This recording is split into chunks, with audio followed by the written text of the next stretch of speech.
السلام عليكم ورحمة الله وبركاته. خيارتي dhegeysanaysaa maanta waxaan ka hadli doonaa 5 talaabo oo lagu aasaaso mashruuc ganacsi oo bilow ah. sidaad ogtihiin hal abuurada lagu aasaaso mashruuc ganacsi ay aad u fududahay haddii loo helo habraac nidaamsan oo ku haga. waxaan maanta ka hadli doonaa wadooyinka ugu fudud ee aad ku asaasi lahayd mashruucaaga ganacsi. qorshahaaga shaqo. ugu horeyn dhammaan qorshahaaga shaqo ee maankaaga ka guuxaya ku diyaari warqad bilowgiisa ilaa iyo dhammaadkiisa iyadoo ay ku caddahay maalgelinta, shuruudaha shaqada, qalabka aad u baahan tahay iyo wixii la mid ah. ololaha maalgelinta waa lagama maarmaan inaad haysato qarashka uu ku baxayo mashruucaaga ganacsi ugu yaraan 6 bilood ama sanadka ugu horeeya.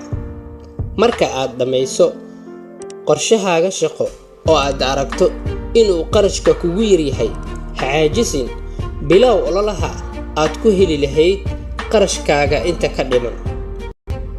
suuqgeyn.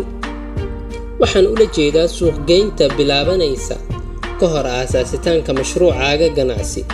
tusaale ahaan waxyaabaha ay soo saari doonto shirkadaada, meelaha aad geyn doonto, waxyaabaha ay faa'iido ugu leedahay bulshada iyo wixii la mid ah in aad suuqgeyn ku samayso. horay u dhaqaaji.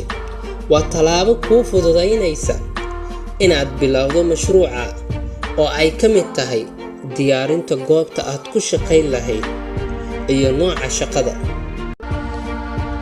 ka shaqaysiin waa marxalad lagu magacaabo maamul, taas oo kaa kaxaynaysa aasaasitaanka mashruuca kuna geynaysa maamulidda mashruuca ganacsi oo ay ka mid tahay maamulid, suuqgeyn, la socodka suuqa, eegitaanka natiijada ka soo baxa shaqada la hayo iyo wixii la mid ah.